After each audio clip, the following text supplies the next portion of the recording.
Merci Madame la Présidente. Mesdames et Messieurs les ministres, chers collègues, ce 8 mars se tient la Journée internationale des droits des femmes. Des droits qui doivent être défendus et martelés, au premier rang desquels celui d'être protégées contre les violences qu'elles subissent. Des progrès ont été faits en matière de réponse pénale, de dispositifs de signalement, de protection et de prise en charge. Dernièrement, une aide financière a été mise en place pour les victimes afin de leur permettre de s'extraire au plus vite du foyer où leur intégrité physique et psychologique est menacée. Je tiens également à mettre en avant notre travail législatif à travers le vote intervenu hier soir, permettant une protection des victimes renforcée et plus rapide. Mais s'il faut saluer les actions menées, seul compte le recul tangible des violences faites aux femmes. Gigi, tuée par son conjoint Cagnes-sur-Mer fin février, est déjà la 31e victime depuis le début de l'année. Et nous avons en tête l'histoire très récente de cette fillette de 8 ans à Bondy, qui a su trouver le courage de prévenir les services de police, sauvant ainsi sa mère d'une issue qui aurait pu être dramatique. Pour ma part, j'ai récemment alerté un maire d'une situation qui avait été portée à ma connaissance. Je me suis entendu répondre qu'il s'agissait d'une affaire privée. Il me semble donc que le blocage sans doute le plus complexe à lever est celui de la libération de la parole, celle des victimes, mais également celle des témoins. Nous devons tout faire pour mieux informer et convaincre les victimes qu'une issue est à leur portée.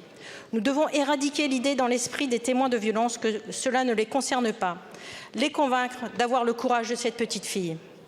31 fois déjà cette année, des victimes n'ont pas réussi à quitter l'enfer dans lequel elles étaient retenues. Il est temps que cela cesse. Dans cette perspective, pourriez-vous, Madame la Ministre, nous livrer un premier point d'étape sur le mécanisme d'aide mis en place en décembre et surtout nous exposer les pistes permettant de mieux le faire connaître. Je vous remercie. Merci beaucoup, ma chère collègue. La parole est à Madame Aurore Bergé, ministre en charge de l'égalité entre les femmes et les hommes et de la lutte contre les discriminations.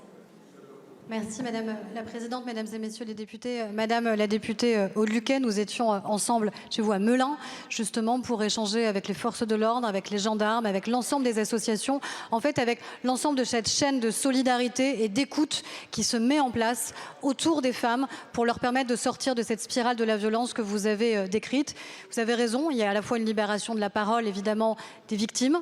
Il y a la libération de la parole de celles et ceux qui voient et qui doivent pouvoir à un moment alerter et signaler. Je crois surtout qu'on a en ce moment une libération de l'écoute. Je crois que les femmes ont toujours parlé.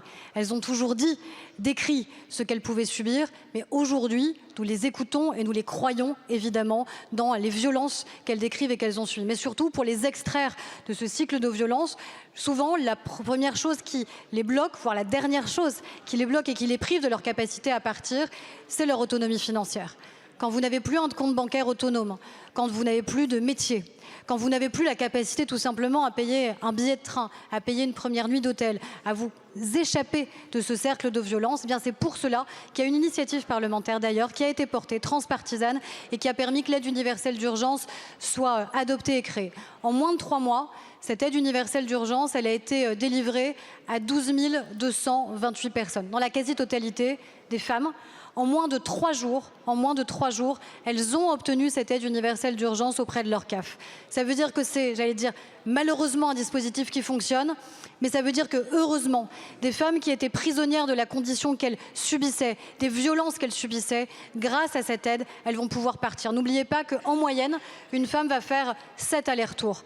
7 fois, elle va partir, revenir, partir, revenir. Faites l'exercice 7 fois dans votre tête. Voilà ce que vivent encore les femmes. Cette aide, elle est pour elles, elle est directe, elle est rapide, elle est universelle. Merci à tous. Merci.